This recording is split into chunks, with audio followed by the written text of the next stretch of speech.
Selamat datang pemirsa, Anda kembali bersama Menyingkap Fakta. Kali ini, kami akan membongkar sisi tersembunyi dari sebuah peristiwa besar yang sedang menjadi perhatian publik. Pada 17 Agustus 2026, delegasi Turki datang meninjau sebuah pangkalan udara Suriah yang sedang diperbaiki. Namun, hanya beberapa jam setelah rombongan itu pergi, Israel menghantam pangkalan tersebut sebanyak 8 kali. Mengapa Israel menyerang fasilitas yang bahkan belum kembali beroperasi penuh? Dan kenapa nama Turki justru muncul sebagai alasan utama di balik serangan itu? Mengapa Israel menyerang fasilitas yang bahkan belum kembali beroperasi penuh? Dan kenapa nama Turki justru muncul sebagai alasan utama di balik serangan itu? Jawabannya memperlihatkan perubahan besar di Suriah ketika kekhawatiran Israel tidak lagi hanya tertuju pada Iran. Namun sebelum kita masuk lebih dalam, jangan lupa tekan tombol like dan subscribe. Dengan begitu, Anda tidak akan ketinggalan fakta-fakta tersembunyi yang akan kami ungkap berikutnya.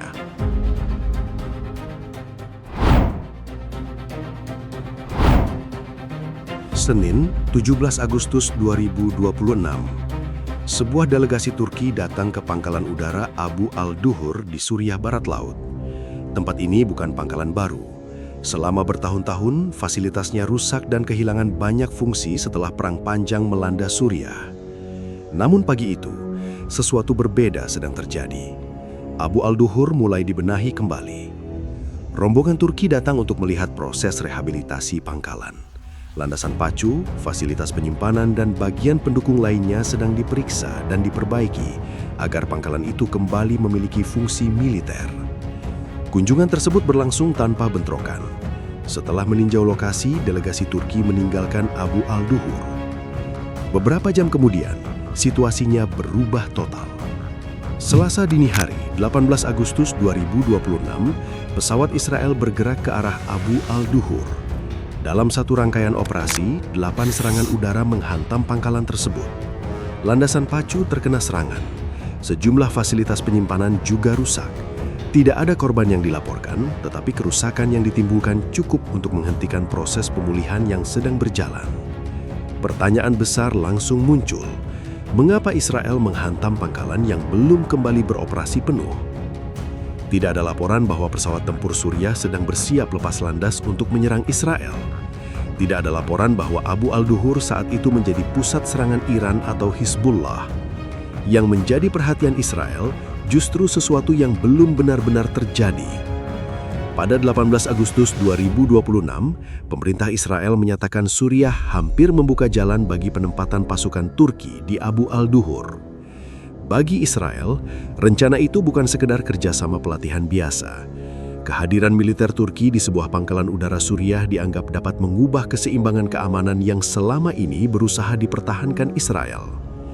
Disinilah serangan itu menjadi jauh lebih penting daripada kerusakan pada sebuah landasan pacu. Israel tidak menunggu pangkalan itu dipenuhi pesawat. Mereka juga tidak menunggu radar, drone, atau sistem pertahanan udara ditempatkan di sana. Israel memilih bertindak saat fasilitasnya masih dalam proses diperbaiki. Tujuannya jelas, menghentikan kemungkinan terbentuknya pijakan militer baru sebelum kehadiran tersebut menjadi lebih permanen dan jauh lebih sulit disingkirkan. Abu al-Duhur juga memiliki posisi yang tidak bisa dianggap biasa. Pangkalan ini berada dekat jalur yang menghubungkan kawasan Idlib, Aleppo, dan Hama. Jika kembali berfungsi, fasilitas tersebut dapat memberikan akses militer lebih jauh ke wilayah Suriah bagian dalam, bukan hanya kawasan yang berdekatan dengan perbatasan Turki. Karena itu, siapapun yang membantu mengoperasikan pangkalan ini akan memiliki nilai strategis yang jauh lebih besar daripada sekedar memperbaiki beton landasan. Bagi Damaskus, rehabilitasi berarti menghidupkan kembali kemampuan negara yang hancur selama perang. Namun bagi Israel, identitas pihak yang ikut membantu proses itu justru bagian paling sensitif dari seluruh perkembangan ini pada saat itu. Urutan waktunya membuat pesan itu menjadi semakin kuat. Pada 17 Agustus 2026, delegasi Turki datang. Mereka memeriksa rehabilitasi pangkalan. Mereka kemudian pergi. Pada 18 Agustus, Abu al-Duhur dihantam 8 kali. Jadi yang sedang diperebutkan bukan sekedar sebuah pangkalan tua. Yang diperebutkan adalah siapa yang nantinya memiliki pengaruh di sana. Menurut Anda, apakah Israel bertindak terlalu jauh dengan menyerang sebelum pasukan Turki benar-benar ditempatkan? Pembahasan berikutnya akan membawa kita pada alasan mengapa nama Turki kini mulai menempati posisi yang sebelumnya lebih sering dikaitkan dengan Iran di Suriah.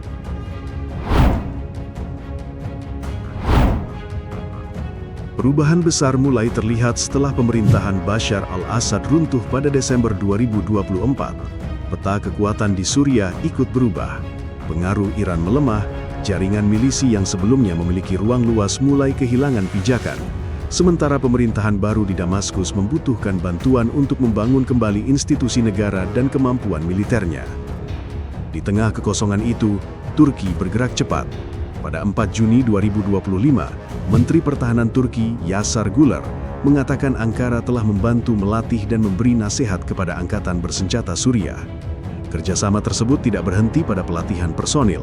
Pada Agustus 2025, Turki dan Suriah menandatangani kesepakatan yang mencakup konsultasi, perlengkapan militer, sistem persenjataan, dan dukungan logistik. Bagi pemerintah baru Suriah, bantuan itu sangat penting. Negara mereka keluar dari perang panjang dengan banyak pangkalan rusak, kemampuan udara terbatas, dan struktur militer yang harus dibangun kembali hampir dari awal.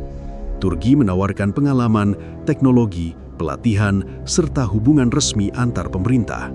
Namun bagi Israel, perkembangan tersebut dibaca dari sudut berbeda. Turki bukan kelompok bersenjata kecil. Ankara memiliki angkatan udara modern, armada drone tempur, sistem pertahanan udara, industri senjata sendiri, serta pengalaman mengerahkan pasukan keluar wilayahnya. Karena itu, kehadiran beberapa personil Turki di fasilitas Suriah dapat menjadi awal dari perubahan yang jauh lebih besar. Bagi Israel, perbedaannya terletak pada skala kekuatan yang dapat dibawa Turki jika kerjasama itu berkembang menjadi kehadiran militer tetap. Israel tidak hanya menghitung siapa yang datang hari ini, mereka menghitung apa yang dapat ditempatkan besok. Sebuah tim pelatih dapat diikuti radar dapat dilindungi sistem pertahanan udara. Setelah itu, drone, pesawat, pusat komando, atau perlengkapan militer lain dapat masuk. Jika semua itu berkembang di bawah kerjasama resmi Damaskus dan Ankara, Israel akan menghadapi situasi yang berbeda dari operasi mereka sebelumnya melawan jaringan Iran. Kekhawatiran terhadap Turki sebenarnya sudah muncul jauh sebelum Agustus 2026. Pada awal April 2025, Turki diketahui meninjau sejumlah pangkalan militer Suriah untuk kemungkinan penggunaan di masa depan. Tidak lama kemudian, Israel menghantam beberapa fasilitas yang dikaitkan dengan kepentingan tersebut, termasuk lokasi di Hama dan Homs. Dari sini terlihat bahwa Abu al-Duhur bukan kejadian yang berdiri sendiri. Ada satu fakta lain yang membuat ketegangan ini semakin menarik. Pada 14 Agustus 2026, 4 hari sebelum serangan Abu al-Duhur, Kepala Mossad Roman Goffman dilaporkan berbicara melalui telepon dengan Menteri Luar Negeri Suriah Asad al-Shaibani. Salah satu topik yang dibahas adalah kehadiran militer Turki serta bantuan senjata dan drone Ankara kepada Suriah. Artinya, nama Turki sudah berada dalam komunikasi tingkat tinggi sebelum bom dijatuhkan. Namun pada 19 Agustus 2026, Damaskus memberikan bantahan. Asad al-Shaibani mengatakan tidak ada rencana menjadikan Abu al-Duhur sebagai pangkalan permanen Turki. Ia juga menegaskan fasilitas tersebut tetap berada di bawah kendali Suriah. Disinilah persoalannya menjadi semakin rumit. Israel melihat ancaman yang harus dicegah sejak awal. Suriah mengatakan pangkalan itu tetap milik mereka. Turki menganggap kerjasamanya sah karena dilakukan bersama pemerintah Damaskus. Menurut Anda, apakah Israel berhak menghentikan kehadiran militer negara lain di Suriah hanya karena dianggap dapat menjadi ancaman di masa depan? Bagian berikutnya akan menunjukkan mengapa persaingan ini jauh lebih berbahaya ketika dua negara dengan kekuatan militer besar mulai bergerak di ruang udara dan wilayah yang sama. Setelah ketegangan di Abu al-Duhur meningkat, persoalannya tidak lagi hanya mengenai siapa yang boleh menggunakan sebuah pangkalan. Resiko terbesar justru muncul ketika Israel dan Turki mulai bergerak di ruang yang sama, dengan kepentingan yang saling bertabrakan. Pada 18 Agustus 2026, Turki mengecam serangan Israel terhadap Abu al-Duhur. Ankara menegaskan bahwa tindakan tersebut melanggar kedaulatan dan integritas wilayah Suriah. Sehari kemudian, pada 19 Agustus, pemerintah Turki kembali menolak alasan yang digunakan Israel. Ankara menyatakan kerjasama militernya dengan Damaskus dilakukan secara resmi atas permintaan pemerintah Suriah. Bagi Turki, logikanya sederhana. Jika pemerintah Suriah meminta bantuan untuk melatih pasukan, memperbaiki pangkalan atau meningkatkan kemampuan pertahanan, maka kerjasama itu merupakan urusan antara dua negara berdaulat. Israel tidak memiliki kewenangan menentukan siapa yang boleh hadir di wilayah Suriah. Namun, Israel melihat persoalan itu dari arah berlawanan. Setiap fasilitas yang dapat digunakan kekuatan militer besar dianggap berpotensi mengubah keseimbangan keamanan di kawasan. Karena itu, Israel memilih menghentikan perkembangan tersebut sebelum menjadi permanen. Masalahnya, tindakan seperti ini membawa resiko yang sangat besar. Bahkan satu korban pun dapat memaksa kedua pihak mengambil keputusan politik yang lebih keras. Pada 18 Agustus 2026, utusan khusus Amerika Serikat untuk Suriah, Tom Barak, mengatakan Turki tidak mendapatkan pemberitahuan sebelumnya mengenai serangan tersebut. Ankara dapat melihat pergerakan pesawat Israel menuju utara dan memiliki alasan untuk mempersiapkan respons militernya. Bayangkan jika delegasi Turki terlambat meninggalkan Abu al-Duhur, atau jika beberapa personel Turki sudah berada di pangkalan ketika bom Israel jatuh. Situasinya tidak lagi sekedar serangan Israel terhadap fasilitas Suriah. Korban dari pihak Turki dapat mengubah krisis menjadi benturan langsung antara dua negara dengan kekuatan militer besar. Inilah alasan Amerika Serikat kemudian berusaha membentuk mekanisme komunikasi antara Israel, Turki, dan Suriah. Tujuannya adalah mencegah salah membaca pergerakan pesawat, pasukan, radar, atau operasi militer. Mekanisme semacam ini diperlukan bukan karena perang sudah dimulai, melainkan agar perang tidak pecah akibat keputusan beberapa menit di lapangan. Perubahan ini menunjukkan bagaimana Suriah kini memasuki fase baru. Selama bertahun-tahun, Israel lebih sering mengaitkan serangannya di Suriah dengan Iran, Hizbullah, gudang senjata atau jalur pengiriman persenjataan. Setelah pengaruh Iran melemah, muncul pemain dengan karakter yang sangat berbeda. Turki hadir melalui hubungan resmi dengan pemerintah baru Suriah. Ankara memiliki pesawat tempur, drone, sistem pertahanan udara, ribuan personel dan kemampuan logistik untuk mempertahankan kehadiran militernya. Karena itu, Abu al-Duhur menjadi simbol perubahan yang jauh lebih besar daripada kondisi landasan pacunya. Yang dipersoalkan bukan hanya fasilitas yang dihancurkan, tetapi siapa yang akan berdiri di sana setelah pembangunan selesai. Israel tidak ingin jawabannya adalah Turki. Turki tidak menunjukkan tanda akan menghentikan kerjasamanya dengan Damaskus. Sementara Suriah tetap membutuhkan bantuan untuk membangun kembali kekuatan militernya. Artinya, 8 serangan pada 18 Agustus 2026 tidak menutup persoalan. Justru setelah bom dijatuhkan, pertanyaan baru muncul. Apakah Turki akan mencari fasilitas lain? Apakah Suriah tetap melanjutkan rehabilitasi? Atau Israel kembali menyerang jika personel Turki benar-benar ditempatkan? Menurut Anda, apakah persaingan Israel dan Turki di Suriah dapat tetap terkendali?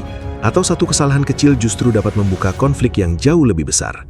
Dan setelah ini, kita akan melihat kesimpulan akhirnya, mengapa Abu al-Duhur dapat menjadi tanda bahwa musuh utama yang dikhawatirkan Israel di Suriah sedang berubah. Abu al-Duhur memperlihatkan bahwa peta kekuatan di Suriah kembali berubah. Setelah bertahun-tahun, Israel lebih banyak mengarahkan perhatian pada Iran dan Hizbullah. Kini, Turki muncul sebagai faktor baru yang tidak bisa diabaikan. 8 serangan udara pada 18 Agustus 2026 bukan hanya menghantam sebuah pangkalan yang sedang diperbaiki.